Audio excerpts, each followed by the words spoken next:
Nephilim.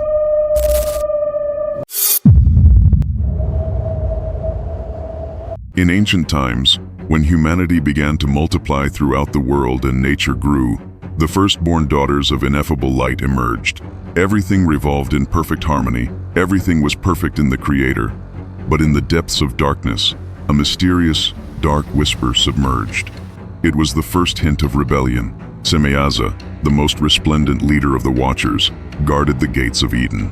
His eyes, wells of primordial fire, contemplated creation with a devotion that bordered on obsession. "Beautiful is order," he murmured to the shadows of his brothers, Azazel, Armaros, and the 200 children of light who shared his vigil. But in the eternal nights, when the veil between heaven and abyss was seen in transparency, Shemyaza turned her gaze not toward the rotating spheres, but toward the earth. Down below, in the fertile valleys of Canaan, the children of Adam and Eve multiplied like the sands of the sea. Men with sun-tanned skin, women of ethereal grace who danced beneath the moon with beautiful hair. Their laughter was perfect, and their tears, like drops of dew, moistened the roots of the world. Shemyaza watched them, and in her immortal chest, a void opened. It was not envy, but a voracious hunger, a longing that devoured eternity. "Why must we keep watch eternally, confined to this cold watchtower?" he asked Azazel one night, whose face was mysterious and arrogant. Azazel, master of the celestial forges, replied with a laugh that froze the stars. "Because we are the guardians, brother. But tell me, don't you feel the pulse of their blood, the warmth of their breath? They live, they die, they love. And we, what are we but echoes of an immutable decree?" The whisper spread like wildfire. One by one, the legions of Watchers gathered on the unseen peaks of Mount Hermon. By the fading light of a moon that seemed to hold its breath, Shemyaza raised her voice. "My brothers, shall we stand by while creation unfolds without us? Let us descend. Let us take wives from the daughters of men. Let us teach them the secrets of the stars, the art of war, the flight of eagles, and the whisper of the winds. We will be gods among mortals, and our seed will forge a race to eclipse the glory of the heavens." A silence descended, broken only by the collective beat of 200 immortal hearts. Oaths were woven in the night. Celestial blood spilled upon the ancient stone, sealing the pact with a radiance that lit the abysses. But on high, unwavering eyes watched. Michael, the prince of the host, felt a chill creep through his thunderous wings. Gabriel, messenger of bitter truths, was already whispering prophecies of floods and eternal chains. And the Most High, enthroned in the immeasurable light, did not speak. Yet, thus began the age of giant shadows, when the Nephilim, the fallen among the heavens, tread the earth with feet. Their story was not one of glory, but a cosmic drama of forbidden passions, wars that tore at the veil of creation, and a legacy that still colors humanity's nightmares. Under the impassive gaze of the flickering constellations, Shemyaza spread her wings. The descent was not an act of grace, but of suppressed fury. Dragging in her wake the 200 brothers who had sealed their fate in the oath of Mount Hermon. The air thickened with the scent of ozone and withered jasmine, as if creation itself held its breath at the desecration. "Brothers," Shemyaza roared, "the earth calls us. Her daughters await us, not as servants to a distant decree, but as equals in the fires of life.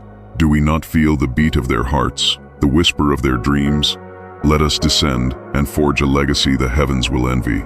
Azazel landed with the grace of a predatory falcon, his wings folded with a snap that broke the silence, and his gaze before them lay the tapestry of human creation.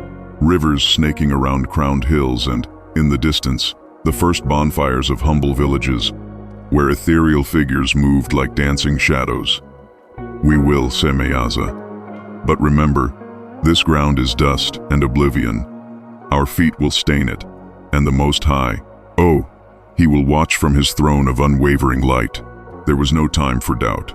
The Watchers dispersed, taking on the solidity of mortal flesh. The sage of enchantments alighted on the banks of the Jordan. There, among reeds that bowed in reverence, he sighted his first prey, a maiden named Lilith, daughter of wandering shepherds.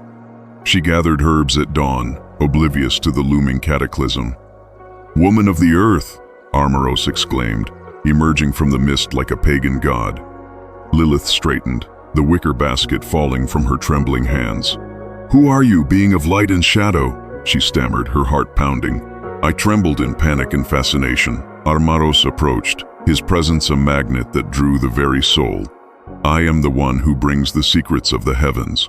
And you, Lilith, will be the mother of giants. Take my essence, and in your womb will be born a lineage that defies death. The kiss that sealed their union was a cataclysm, a torrent of ecstasy that shook the roots of the earth.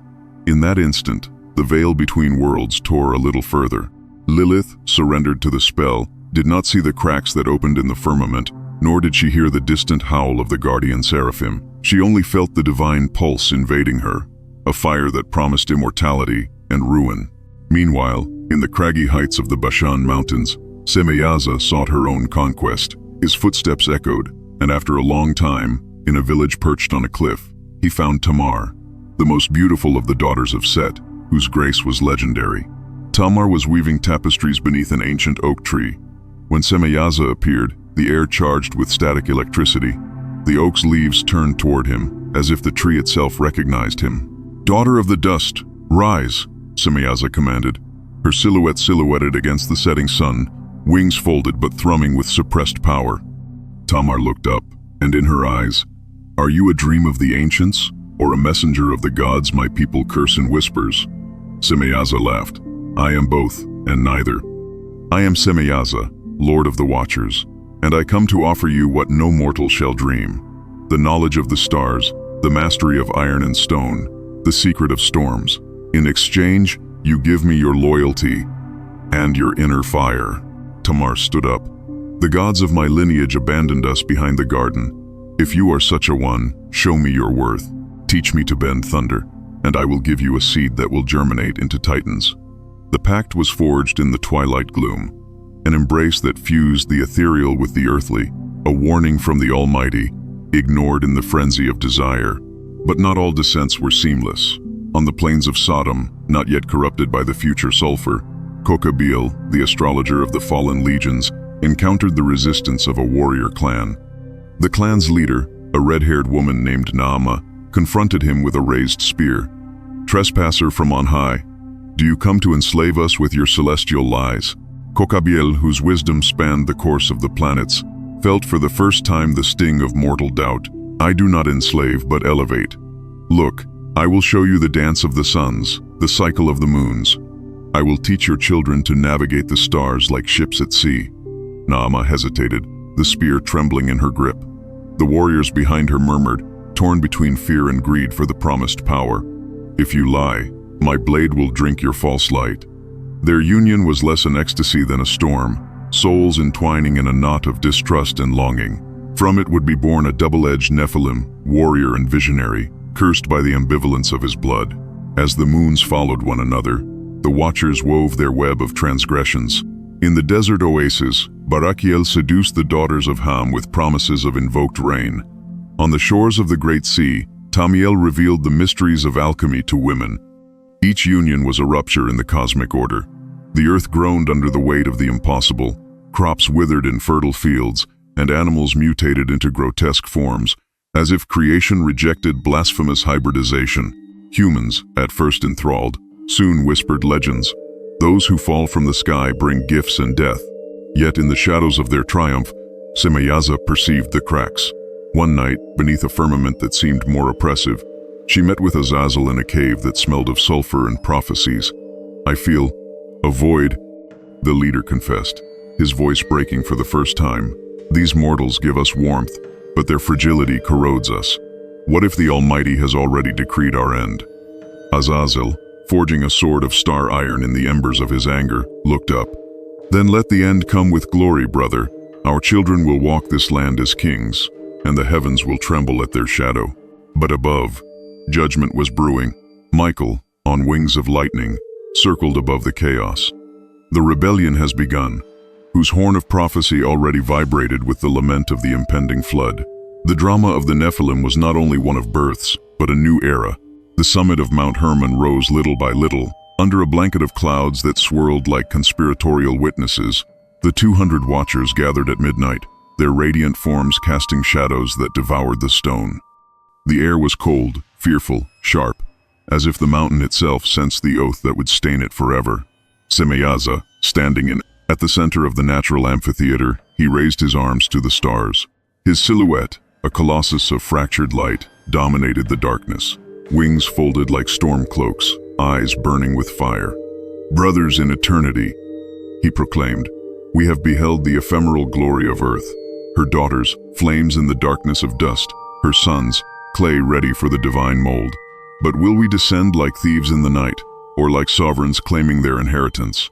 Let us swear here, on this altar of primordial stone, that none shall fail.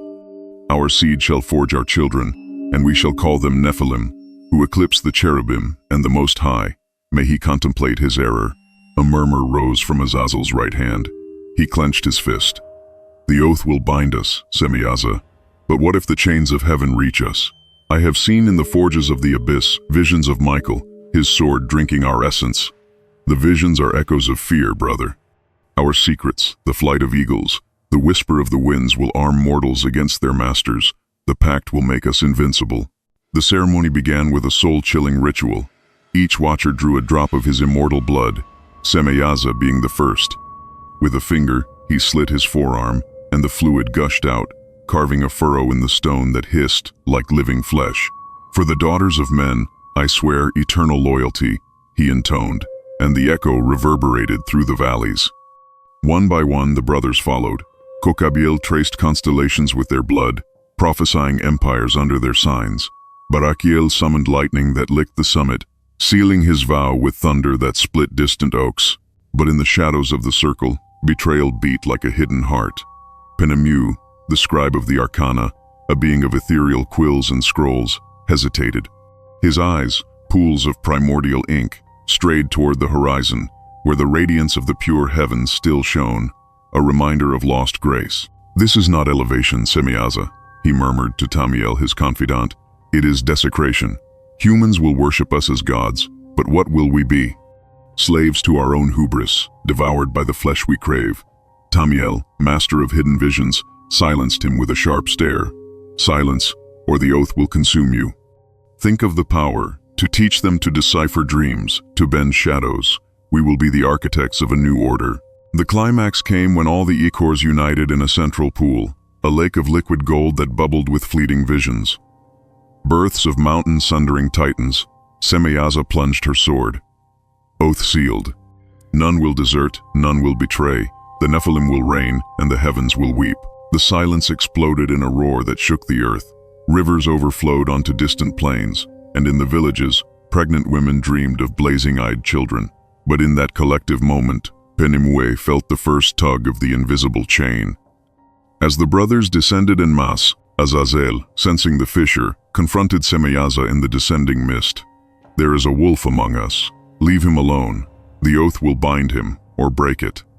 But if he betrays, his blood will stain." The tension between them was about to break, loyalty forged in rebellion, but cracked by the weight of the inevitable. At dawn, the summit was empty. Only the pool of ichor hardened like cursed amber. The watchers scattered toward their conquests, but the oath was not just words. It was a living curse, a bond that drew shadows darker than their own. And on the immeasurable throne, the Most High bowed his head, his silence more terrible than any thunder. Under a dark sky that seemed like hell, Lilith, the maiden of the Jordan, writhed on the bed of straw, her belly swollen. The birth was not a miracle of mortal flesh, but a volcanic eruption. Her skin cracked with veins of internal light, and screams escaped her lips that split the silence, invoking echoes of heavenly thunder. The midwives, women with eyes maddened with fear, drew back. "It's not a child, it's a demon," one shrieked, crossing her arms in ancient signs against evil. But Lilith, her eyes glittering with pain, clutched the air as if summoning Armoros. "Come, my lord of charms. Take what you have sown," she gasped, as a torrent of golden blood soaked the earth.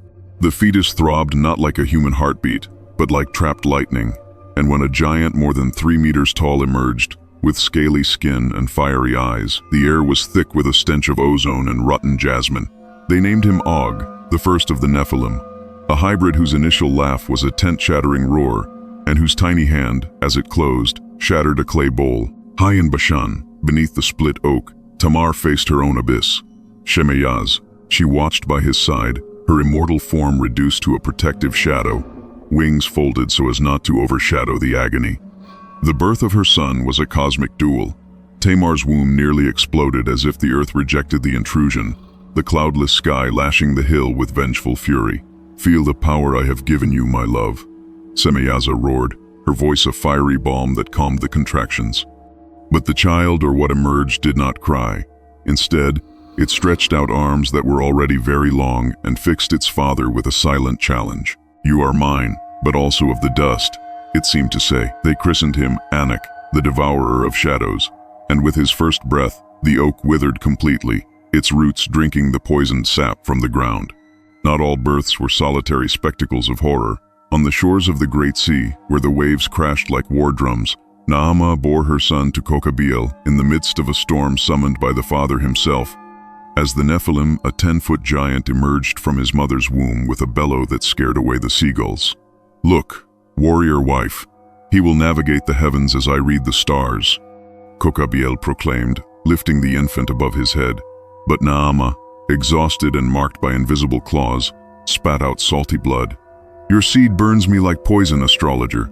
This child will devour worlds, and perhaps ours first." The offspring, named Shemyaza the Lesser, immediately crawled toward the sea, and the waves retreated in reverence, leaving behind shells. The Nephilim emerged like blessed plagues, in oases where women of Ham screamed under palm trees, in valleys where daughters of Seth danced before collapsing in childbirth that lit up the night. Each one was an anomaly, bodies that grew in hours what humans took years to grow, minds that devoured knowledge, longings that burned with the hubris of their heavenly parents. Og, in his cradle of reeds, was already whispering incantations that subdued serpents. Anak, cradled in lion skins, was splitting rocks with tiny fists. Shemyaza the Lesser was drawing omens in the sand, predicting droughts that would ravage entire villages.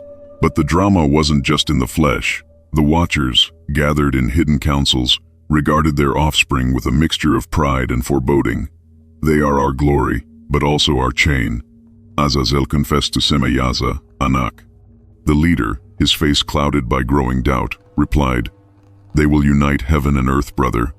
But what if the Almighty sees in them not heirs, but abominations?" Penemue, the latent traitor, watched from the outskirts, his ethereal quill scribbling scrolls with laments. "Cursed births devour parents. Soon, the hunger of these giants will turn against all." In the villages, humans whispered terrors, crops trampled by giant feet, collective dreams of blazing eyes in the darkness. The Nephilim, still infants, already manifested their curse. Og devoured a whole lamb on its first day, leaving only bones. Anak, in a fit of rage, summoned a gale that buried a caravan. His existence was a hymn to transgression, a prelude to empires of blood and fire. And on high, Gabriel blew his horn silently, prophesying the flood that would wash away the stain, but not before chaos had blossomed. The plains of Shinar stretched across time, and Anak, the firstborn of Shemyaza and Tamar, now stood like a titan, his silhouette silhouetted against the horizon like a statue forged in divine bronze. They scrutinized the plain with a hunger that was not mere ambition, but a cosmic emptiness, a hybrid's longing to transcend its cursed duality. "Father," his voice thundered, an empty echo. "This land lies inert, a corpse of dust awaiting the breath of the gods. Teach me to raise cities that defy the stars, towers that rend the veil of the heavens." Shemyaza, at his side, placed a hand on his shoulder, a gesture that conveyed not only paternal pride, but the weight of shared transgression. The leader of the Watchers said, "You will do it, my son. You will take the iron from the bowels of the earth and bend it as I bent my destiny. You will be the architect of empires, and mortals will bow before your shadow." Together, they summoned the brothers, Og, with his incantations, and Shemyaza the Lesser, whose stellar omens traced plans in the sand. And scores of Nephilim who, in mere lunar cycles, had grown to dwarf the cedars of Lebanon.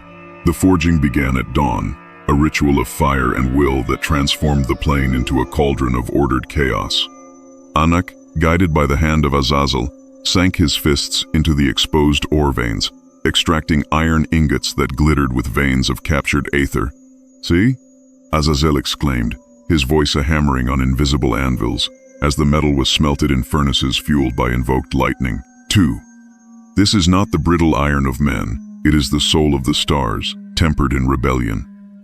The Nephilim hammered with blows that echoed like thunder, forging beams and sheets that rose in impossible spirals, miniature towers of Babel, ziggurats that climbed toward the firmament like accusing fingers. On the banks of the Euphrates, Og erected the walls of Uruk, a citadel of basalt stone where each block, carved with gravity-bending runes, was stacked in patterns that defied reason.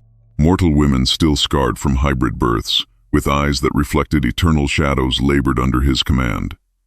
Giant of charms, E1 pleaded, dragging a monolith that would have required hundreds of men.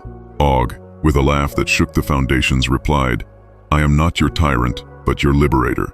These walls will not only defend, they will devour the invaders, turning their flesh into eternal mortar. But in the privacy of his tent, Og confessed to Armaros, his progenitor, They worship us, Father, but their devotion is poison. I feel their fear seeping into my blood, a reminder that I am incomplete. Far away, in the hills of Canaan, Shemyaza the Lesser founded Sidon, a harbor where cedar galleys plied the great sea, driven by prophesied winds. His Nephilim brothers, armed with star-horn bows that shot out bolts like meteors, subdued tribes, incorporating their lineages into the imperial tapestry. The sea will be our dominion, declared Shemyaza, standing on a pier that stretched like a tongue into the blue abyss. Kokabil, at his side, drew celestial maps on scrolls of human skin, predicting routes that eluded storms. Your ships will carry our seed to distant shores, son. Empires are not forged in a single land. They extend across the world. Yet, on dead calm nights, Shemyaza dreamed of abysses that swallowed him. Visions of waves that were not water, but tears of the Almighty. Empires flourished like poisonous mushrooms. Babylon, with its hanging gardens irrigated by canals of aquatic magic. Tyre, forge of invincible fleets. And at the heart of Shinar, the great city, a labyrinth of towers where Nephilim and humans wove together in a hierarchy of blood and power. Shemyaza presided over councils in halls of stellar marble, where Anak debated strategies with Og, their voices a duel of storms. We must unite against the heavens, Anak argued. Our cities are bulwarks, but Michael's thunder lurks. Og, with a crooked smile, countered, Let us unite first against the earth. Mortals rebel in whispers. Let us crush them before the Almighty does it for us. But the forge was not only of stone and metal, it was of souls. Forbidden loves between Nephilim and humans spawned secondary bloodlines, offspring of lesser stature but with doubled fury, who patrolled the borders like divine wolves. Betrayals sprang up everywhere. A lesser Nephilim, son of Penemue, sabotaged supplies, whispering doubts to the mortal slaves. Your masters fall from the stars, but they will fall lower, he told them in the gloom.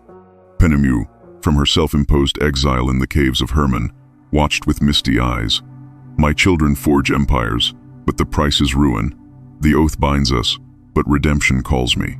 Above, judgment condensed like storm clouds. Gabriel, messenger of inexorable truths, descended in visions to human prophets, whispering, Giants devour creation. Soon, the waters will purge it.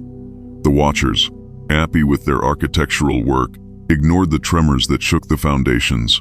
Earthquakes, not of the earth. The empires of the Nephilim shone like beacons in the night, but their light attracted not only worshippers, but the shadow of impending doom. The valleys of Canaan lay wrapped in a shroud of mist, where the scent of wild jasmine wove with the metallic stench of fresh blood. Beneath the waning moon, which hung like a rusty scythe, Anak, the colossus of Shinar, wandered the winding paths, his elongated shadow devouring entire olive groves. He was no longer the architect of lofty towers. Now, the whisper of the earth tormented him, a dull murmur that rose from the roots, not of gratitude for his empires, but of resentment. Son of heaven, why do you trample on what you love? The ground beneath his feet seemed to groan, cracked by the weight of his hubris. In his hands, still warm from the wrought iron, trembled a clay pendant, a gift from a mortal named Rahab, whose beauty had kindled in him a fire more destructive than any forge. Rahab, daughter of a lineage of weavers in the Hebron Hills, had been the first to defy blind reverence. While Anak oversaw the erection of a local ziggurat, a stone pinnacle intended to unite heaven and ease and chasms she had approached without fear. her robes embroidered with threads of gold stolen from the Nephilim mines. "Giant of fractured light," she had told him, her voice a knife-sharp silk thread. "Your cities lift men up, but at what cost? My sisters wail in the births of your brothers, and fields wither beneath the shadow of your folded wings." Anak, whose hybrid heart beat with the pulse of stars and dust, felt the first pang of doubt, not anger, but a forbidden longing for the fragility that defined him.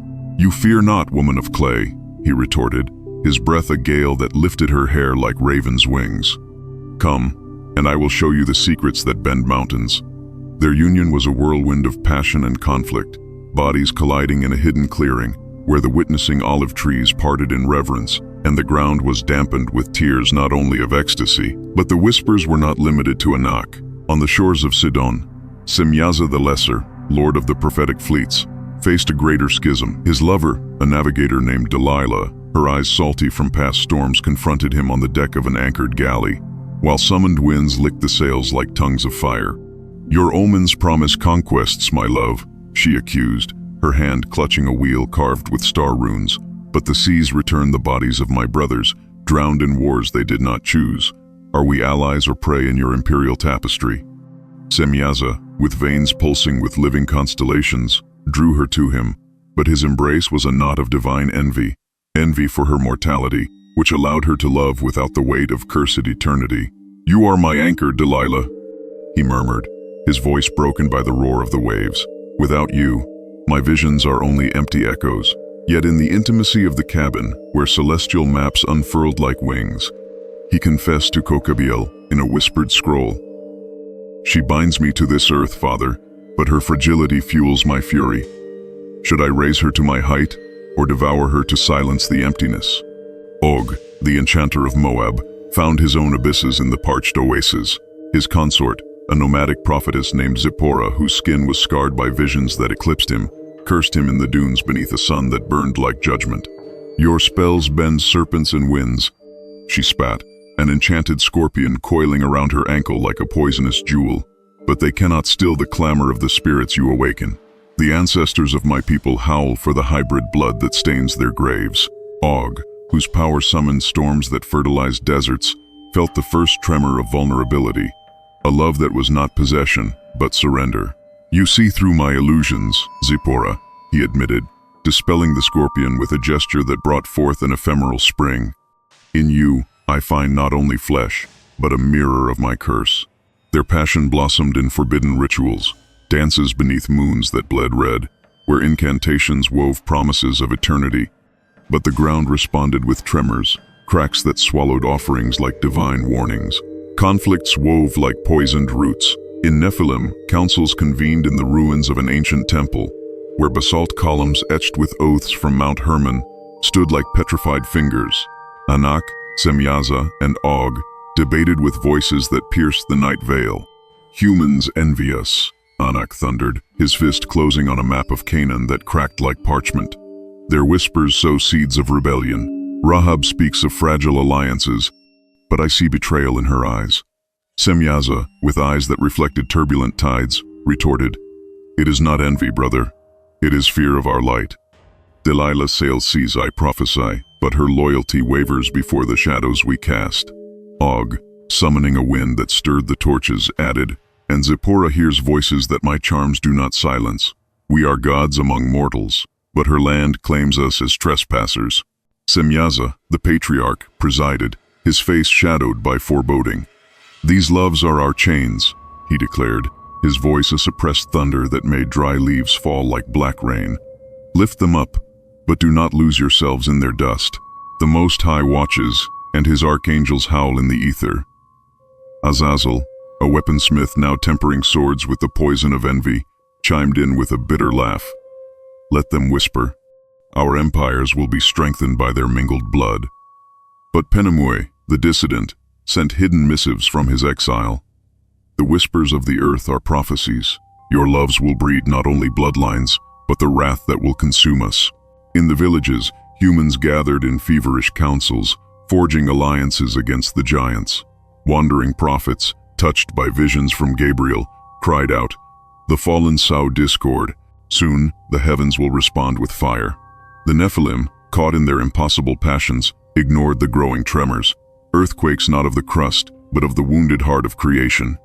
The drama of their loves was not only ecstatic, it was the prelude to a divine envy that would tear the world in two. The firmament convulsed like a festering wound, a tapestry of black clouds swirling in furious coils above the valleys of Canaan. The air, thick with the portent of the inexorable, crackled with the echo of immense wings, not those of the fallen watchers, but those of divine executioners, forged in the unwavering light of the eternal throne. Michael, prince of the heavenly host, descended like a flash of incarnate lightning, his sword a living flame that devoured shadows drawn and dripping with primordial judgment. At his side, Gabriel, the messenger of bitter truths, he blew his horn in a silenced lament, a sound that penetrated souls like a frigid wind, summoning the seraphim and cherubim in legions of purifying fire. On the heights of Mount Hermon, still stained by the hardened ichor of the profaned oath, Shemyaza felt the first shudder, a tug at his core, as if threads of invisible light were dragging him back to the abyss of obedience. Gathered with his brothers in a cave that smelled of sulfur and belated repentance, he looked up at the cracking sky. "The Most High has spoken," he roared, his voice a thunderclap that made stalactites fall like petrified tears, not with words, but with the sword of his wrath. Michael comes, and with him, the end of our hubris. Azazel, forger of weapons now useless against ultimate power, gripped his star spear until the metal groaned. "Let him come," he spat, eyes blazing with defiance. "We have forged empires, let him try to strike them down." But in his chest, a void yawned. The recognition that his rebellion, born of longing, was only a vain echo in the face of the immutable will. The denunciation had begun in silence, woven in the halls of immeasurable light. The Most High, enthroned in a radiance that blinded the archangels, had needed no words. His gaze alone was enough to unravel the transgressions. The Watchers, in their descent, had rent the veil of creation. The earth groaned under the weight of the Nephilim, their soul-devouring hybrids. Humans, corrupted by forbidden secrets, sank into vices that poisoned the restored Eden. They have polluted the seed. The Most High decreed through a whisper that was a storm, and Michael, on wings of thunder that split the ether, received the command, "Go and chain the rebels. Let their offspring taste the sword of justice." Gabriel, harbinger of chaos, had been the herald. In visions that plagued mortal prophets, white-bearded old men in desert caves, visionary women on the thresholds of forgotten temples, he descended like a whirlwind of burning snow. "Here, children of the dust," he proclaimed, his voice an echo that made the ears bleed. "The Watchers have wedded your daughters, and from their union spring giants that devour the earth. The Most High has seen the corruption, cities of bronze built in blood, loves that fuse the holy with the profane. Soon, the waters will rise, and only the righteous will find an ark." In the villages of Shinar, a shepherd named Anak, touched by the divine finger, fell to his knees, his body convulsing as the words seared themselves into his soul like fire. "The Nephilim will reign briefly," he stammered upon awakening, "for judgment descends like a shower of sulfur." Michael waited for no confabulations. His arrival was a cataclysm, a lightning bolt that split the sky above Babylon, incinerating a Nephilim tower in a pillar of smoke that rose like a stifled cry. Anak, on the walls of the great city, felt the impact like a punch to the chest. His hybrid blood boiled, veins of starlight pulsing with fury. "Heavenly Father," he bellowed to the firmament, raising a fist that split columns of basalt. "You have forged this flesh. Now, do you deny us breath?" Shemyaza, alerted by the thunder, flew to his side wings, spread in a flurry of flaming feathers, but the air thickened with Michael's presence, an ethereally armored silhouette that eclipsed the Sunday. "Shemyaza, Azazel, traitors of the light," Michael thundered, his sword an arc of lightning that illuminated the horrors of rebellion, visions of cursed births, empires of envy, loves that poisoned the divine order. "You have profaned the decree. For every forbidden union, I will chain your essences in the abysses. Your Nephilim will be fodder for the sword. The earth will be washed in a flood." Azazel charged first, his spear a comet seeking the archangel's heart, but Michael deflected it with a gesture that shattered the weapon into fragments of a dead star. The clash was a cosmic duel, blows that shook the foundations of creation, winds that whipped through entire deserts, lightning that turned rivers to steam. Shemyaza joined in, summoning shadows from Hermon, but each thrust echoed back into an endless void.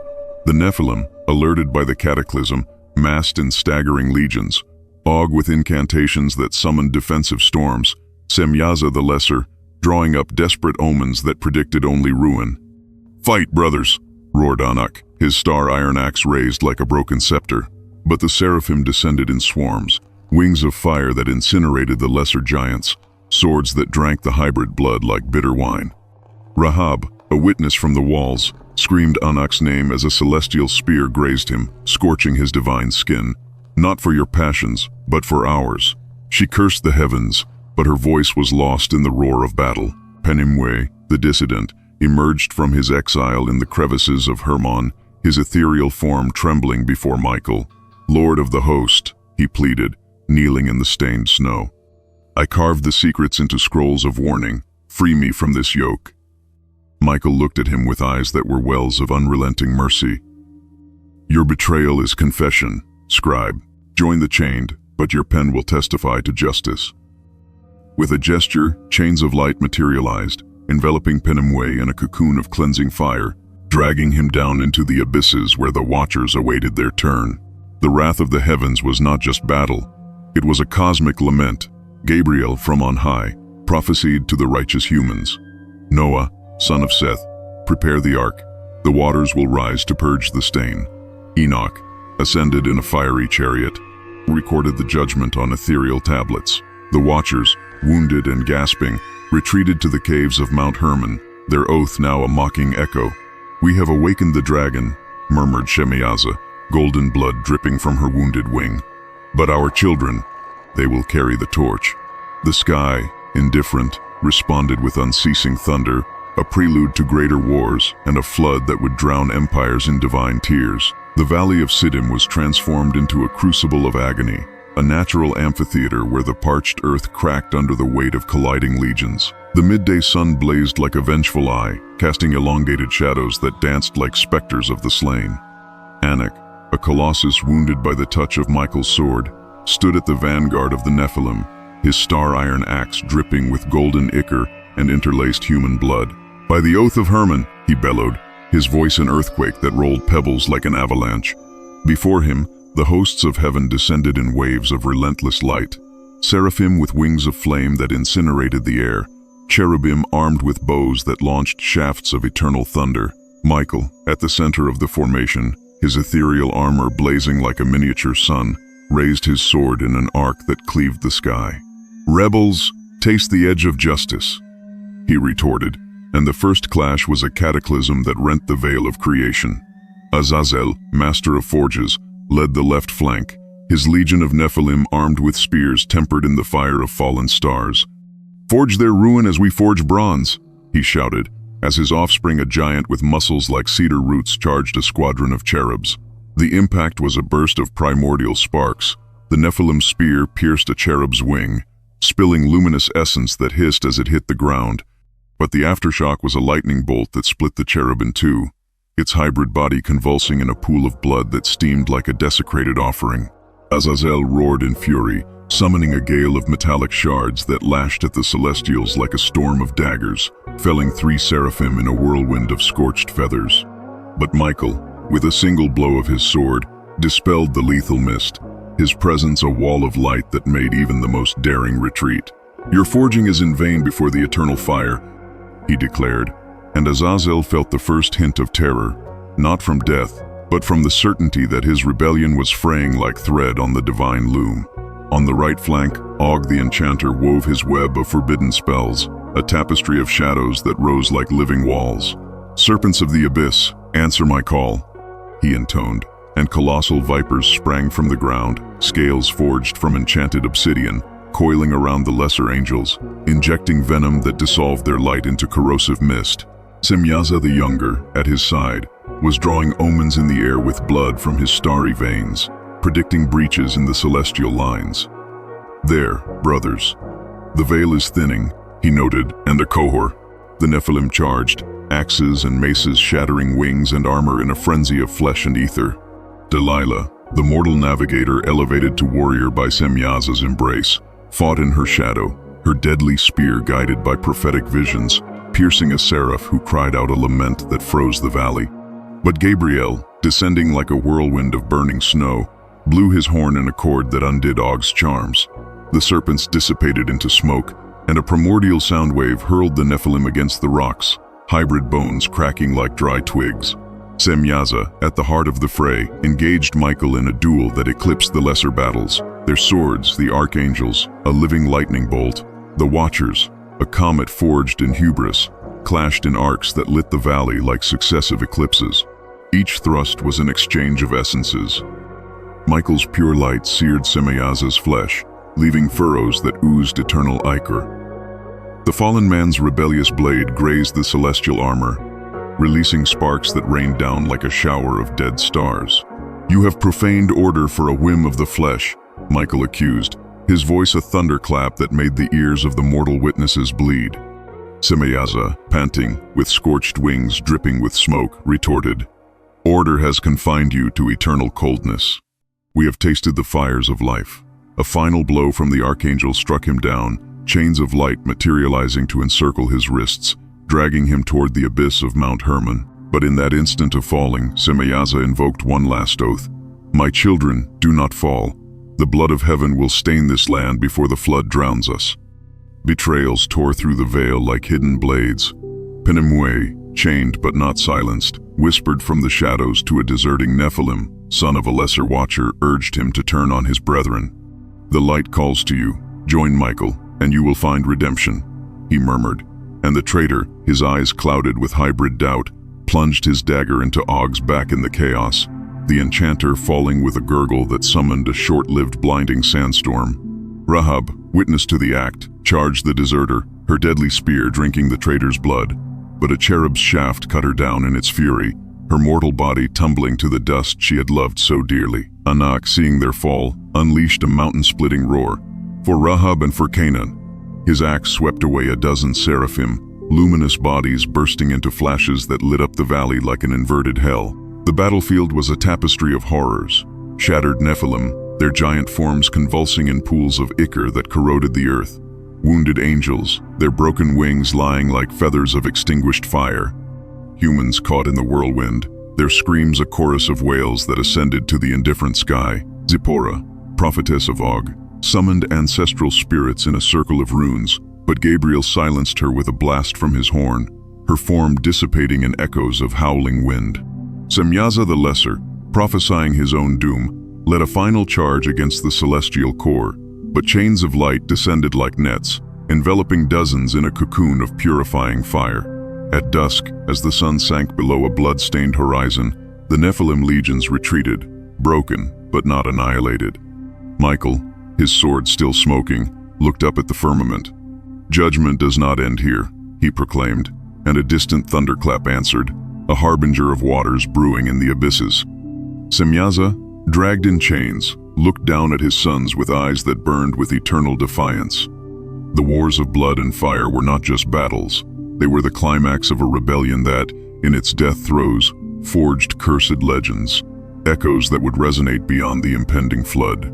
Deep within Mount Hermon, where the fissures of the ancient stone still throbbed with the echo of the desecrated oath, Anak lay chained to a basalt altar, eroded by eons of inexorable winds. The chains of light forged by Michael were not mere shackles of aether. They were living veins that sank into his hybrid flesh, injecting a purifying fire that devoured not only the body, but the divided soul. His colossal silhouette, now prostrate like a felled titan, cast shadows that danced on the cave walls like specters of lost empires. The air was a shroud of ozone and unshed tears, heavy with the scent of withered jasmine reminiscent of the valleys where Rahab had drawn her last breath. Anak, the shadow eater, did not roar in fury. Instead, a low wail rose from his chest, a groan that echoed in the depths like the first breaking of creation. "What am I, Father?" he murmured into the void, his voice a fractured thread tangling in the stalactites. Causing drops to fall that hissed as they touched his scorched skin. Shemyaza, chained a few cubits away, his immortal form reduced to a specter with folded wings and eyes clouded by eternal exhaustion, raised his head with difficulty. The leader of the Watchers, whose defiance had ignited the cataclysm, regarded his offspring with a gaze that was half withered pride, half an abyss of guilt. "You are the bridge I sought to forge, my son," he replied, his tone an echo of distant thunder, broken by the weight of the chains that bound him to the abyss. Light stolen from heaven, dust lifted from the earth. A Nephilim, more than mortal, less than divine, our curse and our hope. But Shemyaza's words did not quiet Anak's inner turmoil. In the darkness of his mind, a labyrinth of memories interwoven with profane visions, fragments of a hybrid existence paraded, tearing at him like an eternal gale. He remembered Tamar's birth, not as a birth, but as an eruption, her stellar essence bursting into the clay womb, parting not only flesh, but the veil between worlds. "Mother," he silently recalled, "you gave me the heartbeat of dust, the yearning for the ephemeral. But Father infused me with the fire of the stars, a hunger that devours without satiation." Rahab emerged in his reflections like a fractured beacon. Her touch, warm and fragile, had been the first balm against the celestial coldness, a love that promised redemption in the forbidden union. "In your eyes I saw not adoration, but equality," Anak lamented as a tear hybrid, pearled with golden light streaked down her cheek. "But my shadow consumed you, as the sun burns the flower that yearns for its warmth." Anak's identity was not a gift, but a cosmic fissure. In the forges of Shinar, where his fist had bent iron as if by divine will, he had felt the pride of the Watchers, an echo of the primordial light that drove him to erect towers that rent the firmament. "We are kings by right," he repeated to himself then, his laughter a thunderclap that shook the ziggurats. But in the whispers of the earth, those groans of trampled olive groves and rivers poisoned by spilled ichor, he heard the clamor of the mortal. Rahab's fear at his outbursts, the resentment of tribes who saw in him not a savior, but a tyrant. "I am the bridge, yes," he reflected now, chained, "but a bridge that breaks under its own weight. Do I lift men up, or do I drag them down into my abyss?" Redemption, that ethereal mirage, hovered in his thoughts like a shooting star. In the battles of the Valley of Siddim, when his axe had scythed celestial wings in a frenzy of blood and fire, Anak had glimpsed a glimmer, not in victory, but in the surrender of a wounded seraph, whose dying light had whispered, "Even the fallen may ascend, if they return what was stolen." Could a Nephilim, forged in transgression, find forgiveness? Penemue, the traitorous scribe chained in a nearby crevice, interrupted his meditations with a voice raspy like torn parchment. "Redemption is not absolution, Anak," he advised, his eyes wells of primordial ink gleaming with a rueful glow. "It is the act of unraveling the tapestry we wove, destroy the cities you forged, release the secrets we taught. Only then will your hybrid blood be purified in the coming flood." Anak thrashed against the chains, the ethereal metal biting into his flesh with teeth of light. "And what of my brothers, Penemue? Og, with his storm-bending charms, Shemyaza the Lesser, prophet of seas that now lie in ruin. Should I betray them as you betrayed the oath?" Penemue laughed, a dry sound that faded into the depths. "Betrayal is the first step toward truth. I engraved the arcana not to uplift, but to warn. You, devourer of shadows, may be the first to break the cycle, not as a warrior, but as lament incarnate." The words sank into Anak like roots in arid earth, fueling a conflict that tore him apart. Shemyaza's hubris cried out for eternal endurance, while Tamar's legacy whispered for peace in dissolution. In the hours that stretched like eons in the cave, Anak conjured inner visions, a future where the Nephilim, rather than empires, wove bridges of understanding, where their strength did not crush, but sustained. But the lament persisted, a requiem for lost identity. "I am the echo of two worlds at war," he confessed to Shemyaza, whose head bowed in shared silence. "And in this lament, I find not an end, but the beginning of a redemption that the Most High may behold." Outside, the wind howled prophecies of rising waters, a backdrop for the hybrid's inner drama, souls trapped in twilight, yearning for the light that had birthed them and the land that claimed them. The clouds gathered like an army of laments, a black pall devouring the plows, the firmament over the exhausted valleys of Canaan. The air, heavy with the foreboding of the irrevocable, smelled of salt and ash, as if creation itself were breathing its last before the purge. Anak, momentarily freed from his chains by a whim of the internal storm, a pulse of mercy and divine judgment, stood on the summit of Hermon, his colossal silhouette silhouetted against the descending chaos. His eyes, wells of hybrid fire now veiled by resignation, scanned the horizon where the rivers already swelled their beds, anticipating the primordial waters. "The end is not a flood," he murmured to Shemyaza, still chained in the gloom of the cave, "but the veil closing over our hubris. Our empires dissolve, but what about our echo?" Shemyaza, her wings folded like the remnants of a fractured dream, looked up with a bitter smile. "The echo is the resistance, son. Gather the Nephilim. Let Hermon be our final bastion." Gabriel's prophecy, whispered in hurricane-force winds, had come like a verdict. The waters will rise from the depths, and the floodgates of heaven will part. Only Noah and his ark will find favor. The giants will be swept into oblivion. But the Nephilim, broken by wars of blood and fire, would not surrender. Og, with incantations that summoned walls of wind against the first rains, gathered the survivors in the mountain amphitheater. Shemyaza the Lesser, casting omens that foretold not salvation, but a submerged legacy, and scores of lesser hybrids, their titanic forms trembling not from fear, but from the fury of the inevitable.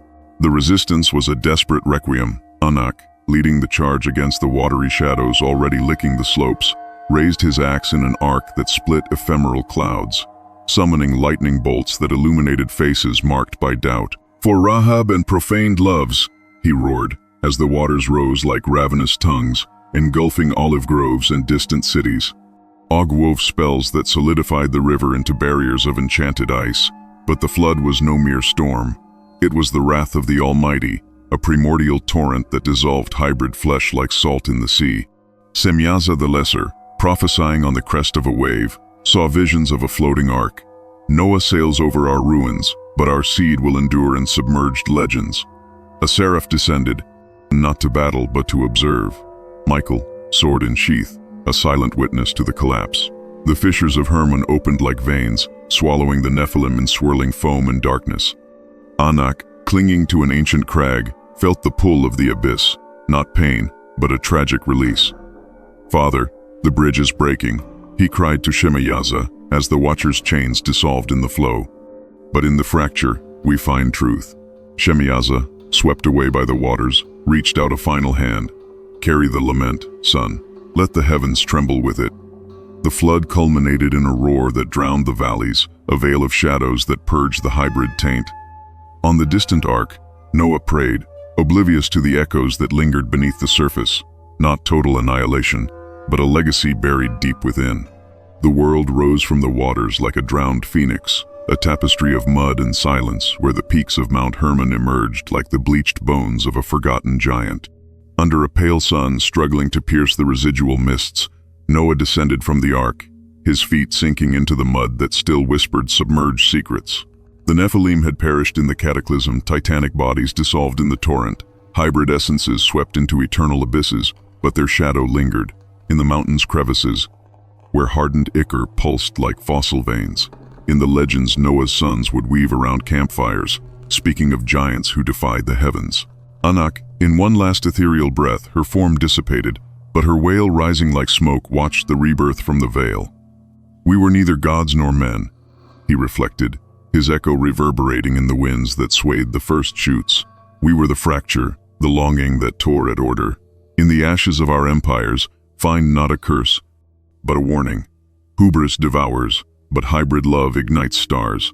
Shemyaza, chained in the abysses, felt the pulse of that legacy. An eternal mystery, echoes of forbidden passions that would stain human dreams with visions of blazing eyes. The Watchers, imprisoned in impassable darkness, murmured broken oaths, their rebellion a silenced hymn. Michael, guarding the heights, bowed his head in a silence of harsh mercy. And the Most High, in his immeasurable light, did not speak. Only the world, renewed, bore the invisible scar. Nephilim, in the shadows, guardians of a cosmic drama that endured in the whisper of the stars. Thus ended the saga of the Kagon, not in glory or oblivion, but in a legacy of eternal mystery, where heaven and earth regarded each other with renewed suspicion. If you like this video, I invite you to subscribe and leave your like. If you want to continue exploring these mysteries that have corrupted humanity, I invite you to watch this video that appears on the screen, where I tell you the Book of Enoch from beginning to end. Click on the video that appears on the screen. May the Creator bless you eternally. Blessings.